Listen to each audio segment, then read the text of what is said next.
Hello, welcome back to my channel. শুভ Panchami everyone. আজ আমি দুপুরের লাঞ্চের জন্য বানাতে চলেছি চাল কুমড়ো দুধ শুক্তো। তো আমি প্রথমে বড়িগুলো ভেজে নিলাম লাল লাল করে, দেন আলু ভাজছি। আলুটাকেও গ্যাসের ফ্লেম অল্প করে আলুটাও লাল লাল করে ভেজে নিলাম। দেন এবার তারপরে ভাজবো উচ্ছেটাকেও লাল লাল করে ভেজে নিতে হবে। এই যে আমি উচ্ছে দিয়ে দিলাম। এবার তার মধ্যে একটু নুন দিয়ে দেবো স্বাদ মতো, যাতে নুনটা ঢোকে উচ্ছের মধ্যে। এই দিকে একটা পেস্ট করবো, যেটা জিরে, ধনে, পোস্ত, আদা আর কাঁচা লঙ্কা। ব্যাস, এবার তুলে নিলাম উচ্ছেটাকে। উচ্ছে বা করলা যেটাই বলো, এখানে আমি ফোড়ন দিয়ে দেবো। ফোড়নের মধ্যে হচ্ছে তেজপাতা, শুকনো লঙ্কা, পাঁচফোড়ন। এবার এইদিকে চাল কুমড়োটা দিয়ে দিলাম।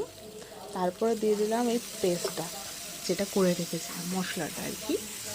এবার দিয়ে এটা যতক্ষণ জল ছাড়বে ততক্ষণ অবধি ঢাকা চাপা দিয়ে দেবো। ঢাকনা চাপা দিয়ে জলটা বের করতে দেবো। এই যে জল বেরিয়ে গেছে। এরপর আমি সব যেগুলো ভেজে রেখেছিলাম বড়ি থেকে, সব আমি এর মধ্যে দিয়ে দেবো। দিয়ে এটা জলটা টানবে,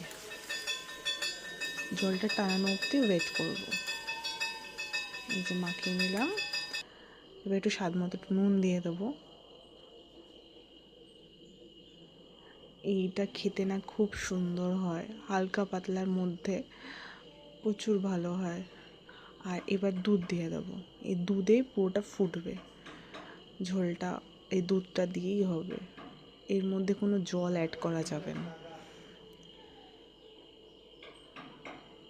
আমার ভিডিও কেমন লাগে প্লিজ কমেন্টে সবাই জানিও, প্লিজ সাপোর্ট করো। এই যে এবার আমি নাড়িয়ে এবার ঢাকনা চাপা দিয়ে দেবো। এটা হবে, বাস দিয়ে দিলাম। এই যে খুলে নিয়েছি, প্রায় আমার সেদ্ধ হয়ে এসেছে সব সবজি। এদিকে চিনিটা দিয়ে দেবো। চিনিটা দিয়ে আবার একটু ফুটাবো ঝোলটাকে। এই যে ঢাকনা চাপা দিয়ে দিলাম। এই যে এক গ্লাস আমার হয়ে গেছে। এবার আমি ঘি দিয়ে দেবো।